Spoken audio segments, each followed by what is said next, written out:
Olá, amigos e amigas, sejam todos muito bem-vindos a mais um estudo semanal da Parashá. A Parashá dessa semana chama-se Hayei Sarah, e na Parashá dessa semana nós dedicamos todo o estudo do texto da Torá a duas das maiores patriarcas da história do povo hebreu, do povo judeu, Sarah Imeinu e Rivka Imeinu. Como os judeus dizem, Sara nossa mãe, Rivka nossa mãe.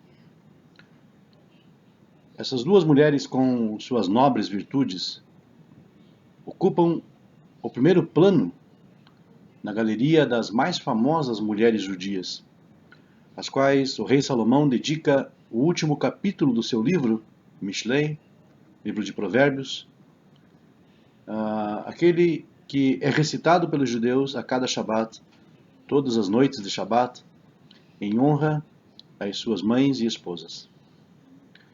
A primeira figura feminina desta Parashá, a qual a Torá dedica o seu título, é Sará, mulher de Abraham. No português nós falamos Sara, vamos usar então essa terminologia para facilitar a compreensão.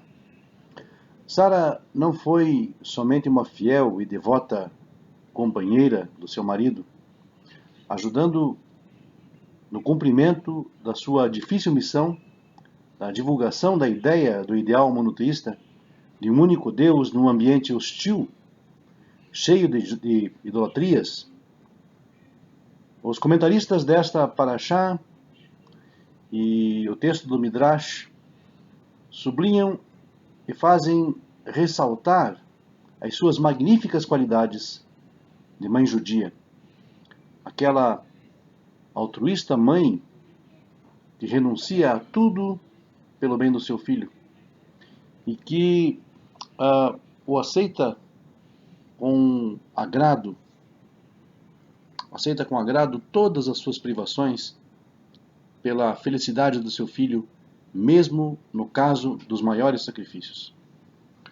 O Midrash nos relata que Abraão estava na dúvida se devia ou não contar a Sara que Deus lhe ordenara que fizesse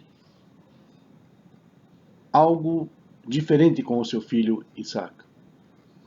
Para não assustá-la, então, ele resolveu não contar. Mas Abraão pediu-lhe para preparar, então, uma refeição festiva. Pediu a Sara para que ela preparasse uma refeição festiva, pois Isaac devia começar com a sua instrução religiosa.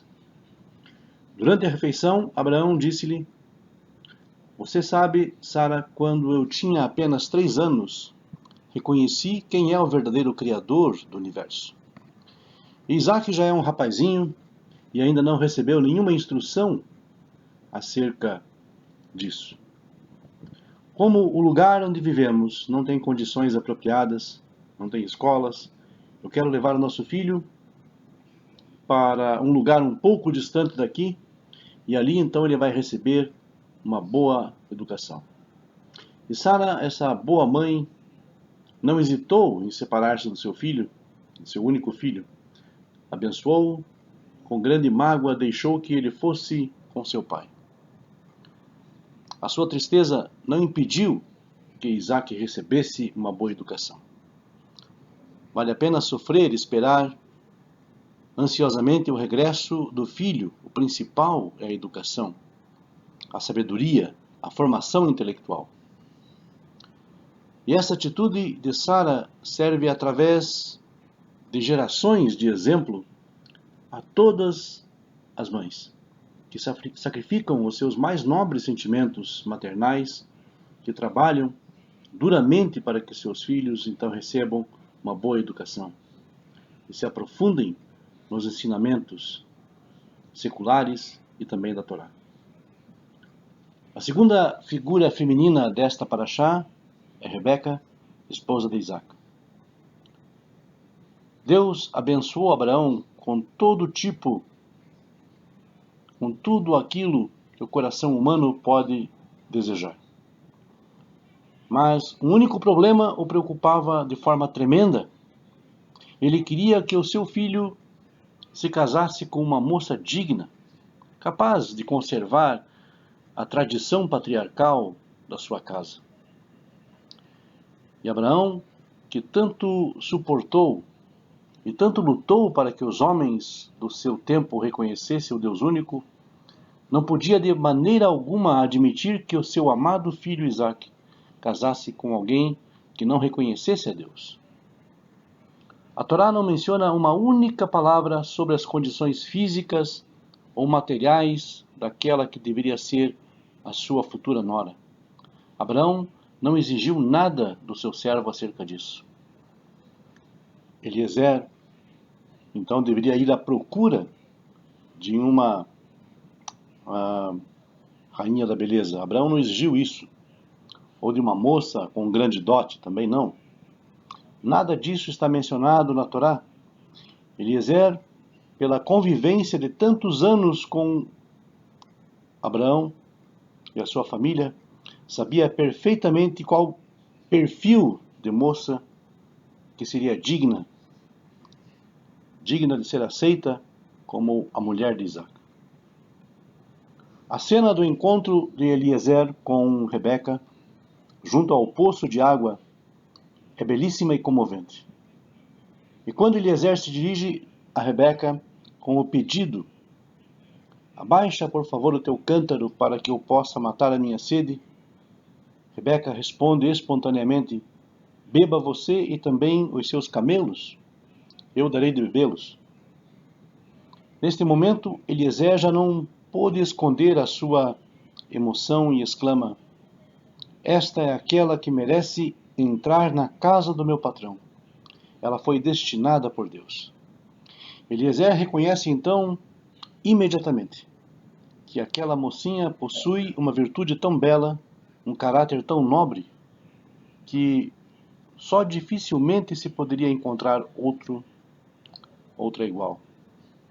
Ela tem um bom coração, um bom caráter, é bondosa, sensível, não somente para com o ser humano, mas também para com todos os seres vivos. Isso demonstra uma nobreza de caráter. E assim podemos melhor compreender o que a ética dos pais, Pirkei Avot, nos ensina. Rabi Yohanan ben Zakkai tinha 5 alunos. Rabi Eliezer, filho de Ircano, Rabi Josué, filho de Hanania, Rabi Yosef, o sacerdote, Rabi Shimon, filho de Nataniel, Rabi Elazar, filho de Arach. Um dia, durante a aula, disse o Rabi Yohanan aos seus alunos: o que é que o homem há de escolher de preferência? O Rabi Eliezer respondeu: o bom olhar, o que não tem inveja. O Rabi Yosef disse: um amigo sincero. O Rabi Josué disse: um bom vizinho. E o Rabi Shimon: a providência. O Rabi Eliezer disse: um bom coração. E disse então o grande mestre Yohanan ben Zakkai: eu prefiro a opinião de Elazar, filho de Arach, pois nas suas palavras estão contidas todas as vossas.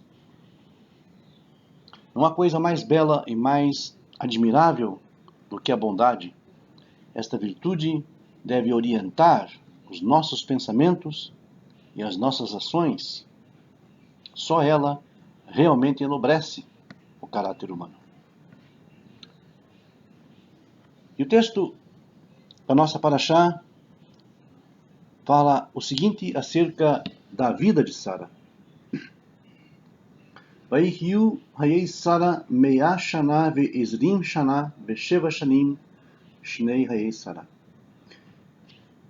Por que na sentença de abertura da paraxá ocorre 3 vezes o termo shana, ano?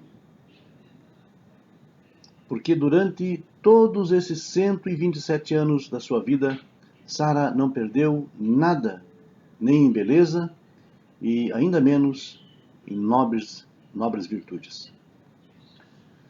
Falando de anos de vida, o famoso rabino Yaakov Kranz, conhecido no mundo rabínico como Magid Medubno, nos dá como era a sua maneira de interpretar a Torá um exemplo folclórico popular. Numa pequena cidade da Rússia viviam dois vizinhos judeus, Haim e Mendel. Ambos eram extremamente pobres, ambos com filhas para casar, e claro, está sem possibilidade de arranjar o dote, que era costume judaico, e o enxoval. Os dois então resolveram abandonar a cidade e procurar então outros meios, percorrer alguns centros judaicos, onde não faltam corações bondosos, e com os seus donativos maiores ou menores, os ajudariam então a juntar a quantia necessária para o casamento de suas filhas. E assim foi. Saíram juntos da cidade, separaram-se, cada um tomou o seu rumo, e começou a caminhada difícil e ingrata. Um deles, o Haim, começou a juntar moeda com moeda, trocando sucessivamente as moedas de cobre por moedas de prata, e as de prata por moedas de ouro. E passados 3 anos conseguiu, com grande esforço e muitas privações, poupar a soma suficiente para o fim almejado. Enquanto isso, o seu camarada Mendel mal sentiu algumas moedas no bolso, não pôde resistir ao vício e preferiu gastar o dinheiro então numa adega, num bar. Voltando a casa, Haim casou a filha e Mendel continuou o velho pedinte de sempre. Após saírem da cidade com o mesmo alvo, ambos juntaram esmolas. Mas enquanto um sempre teve o alvo em mente, sempre focou no alvo, no objetivo, por isso conseguiu trocar de moedas miúdas por moedas grandes, o seu companheiro esqueceu-se do fim e ficou na miséria. A vida humana, diz o Maggid, o grande mestre, é também composta do que ele chama de Kleingeld, ou seja, de trocados. Ela começa com segundos,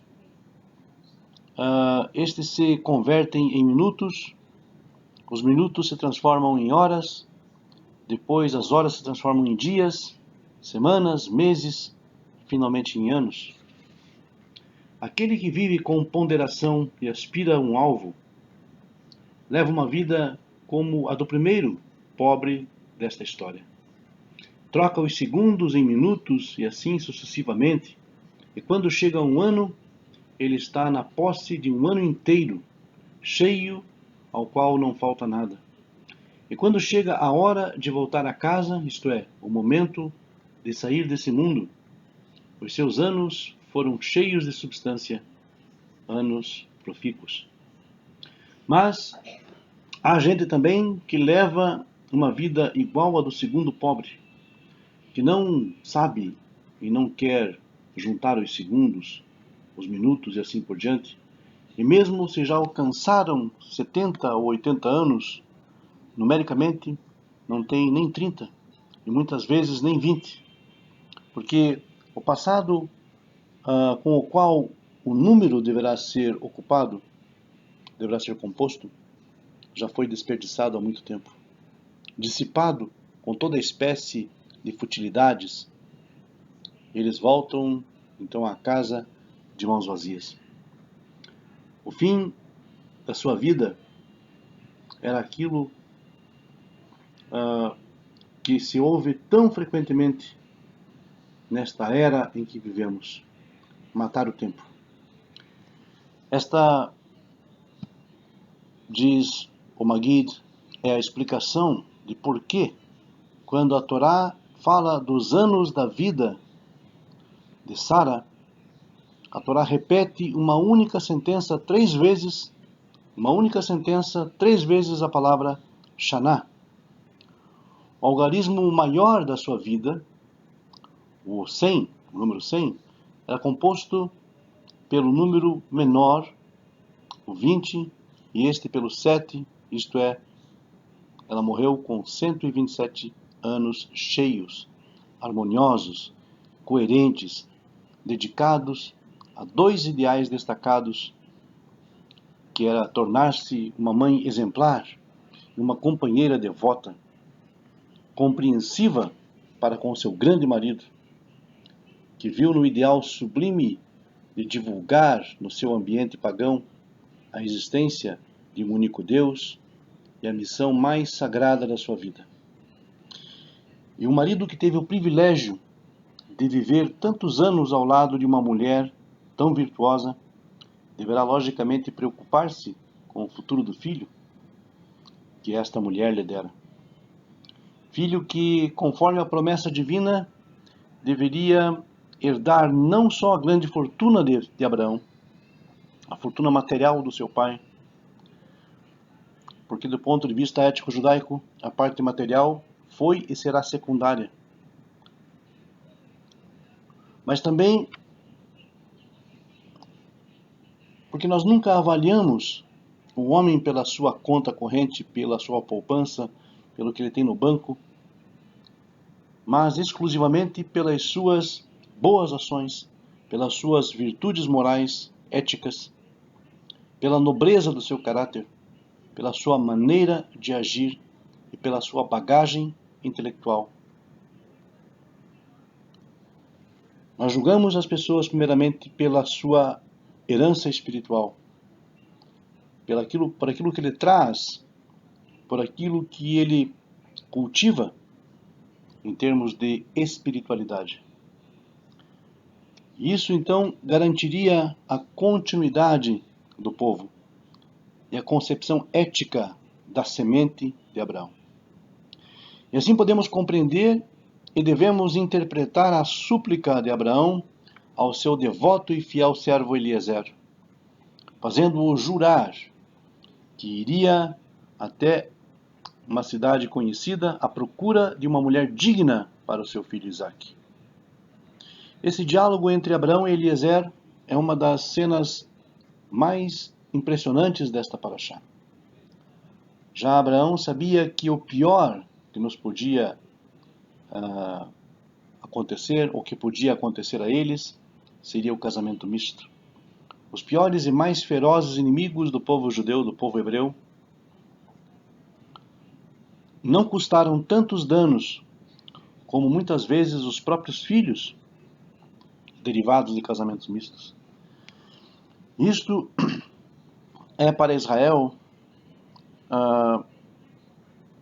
um problema muito sério, porque acaba comprometendo a estrutura física e espiritual, muito mais ainda, do povo de Israel. Os casamentos entre os filhos, não se pergunta se são muito religiosos, muito conservadores ou pouco. O que se quer saber, o que se pretende realmente entender, compreender ou saber é se a herança, o patrimônio espiritual dos antepassados continuará através das gerações vindouras. E desde que a Torá dedicou esta paraxá a Sara, a matriarca, e também a Rebeca, isto é mais do que suficiente para repelir outra acusação, a de que a mulher judia tem um lugar secundário e subordinado na hierarquia familiar judaica. Claro, para aqueles que ignoram, que não conhecem os judeus como o povo semita, pode prevalecer a opinião errada, mas para os que são versados na história da antiguidade, que sabem quantos povos semitas existiam naquela época, e que ainda hoje há muitos povos semitas, esses vão reconhecer que o judaísmo outorga à mulher um lugar de destaque e privilégio. E confessarão que é graças à mãe e à mulher judia que o povo de Israel ainda vive e viverá eternamente. Abraão foi um grande revolucionário. Abraão que foge de um meio cultural sem fé, sem ética e sem moral, como Sodoma. Isaac, cujo atributo principal é a sua passividade. Isaac é inativo, sofisticado. Tudo na sua vida é feito por outros. Bastam os 3 relatos principais da sua biografia: o sacrifício, o casamento e a bênção dos filhos. Abraão, o hospitaleiro, ele próprio serve as visitas, ele próprio prepara a comida. Isaac espera que Esaú lhe traga algo para comer.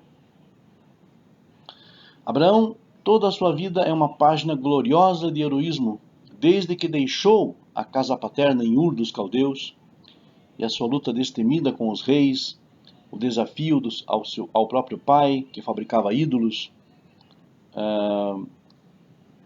e tantos outros testes. Abraão teve coragem até de exigir de Deus a sua justiça. Isaac, o trágico, por isso lembrado como Pahad Yitzhak, ou seja, o medroso, o temeroso Isaac.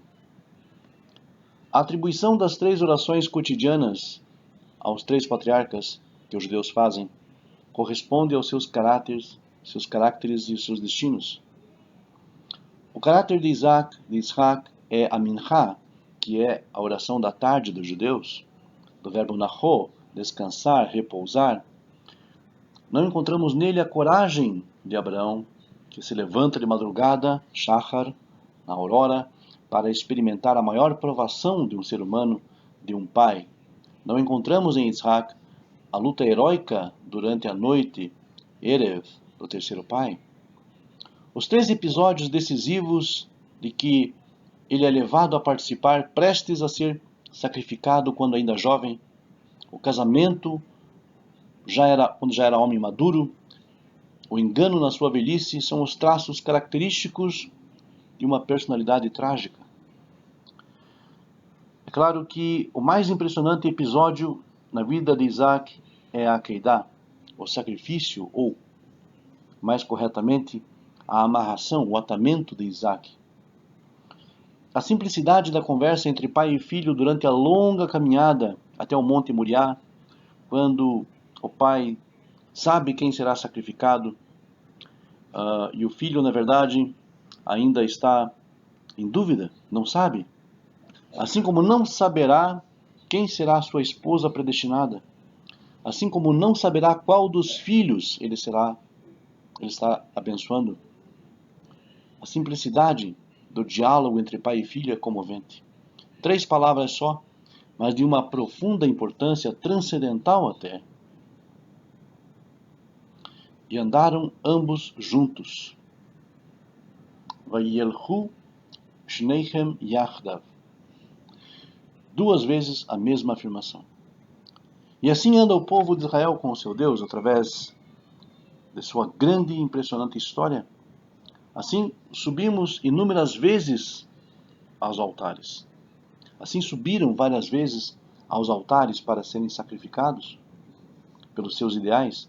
Assim inculcaram nele, no povo judeu, os profetas, a convicção de que, se é por ordem divina, que foram e continuam sendo atados, amarrados, a história dos últimos 2 milênios faz com que se sintam que não são somente atados, mas sim sacrificados em pleno sentido do termo, como nós temos acompanhado ao longo da história de Israel.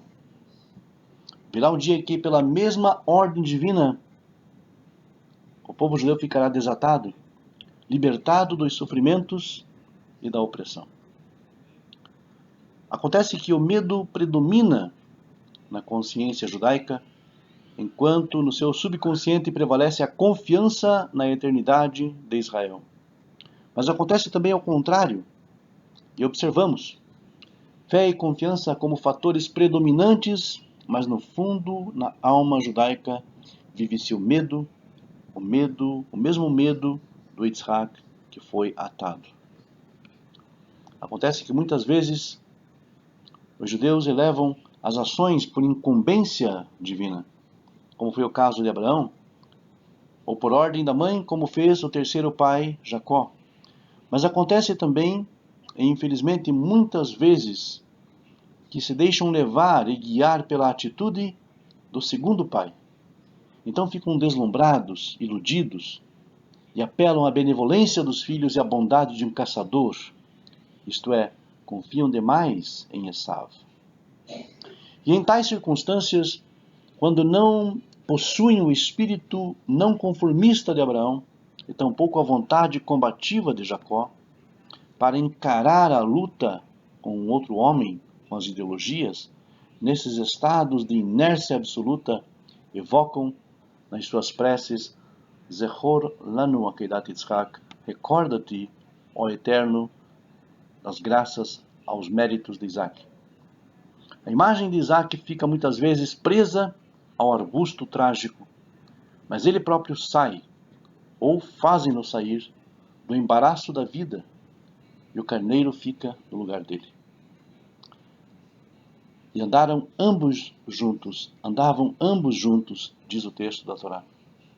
Abraão e Isaque, o povo e a confiança andam sempre no povo judeu, dentro dele, e andará para sempre. Emirti Hashem.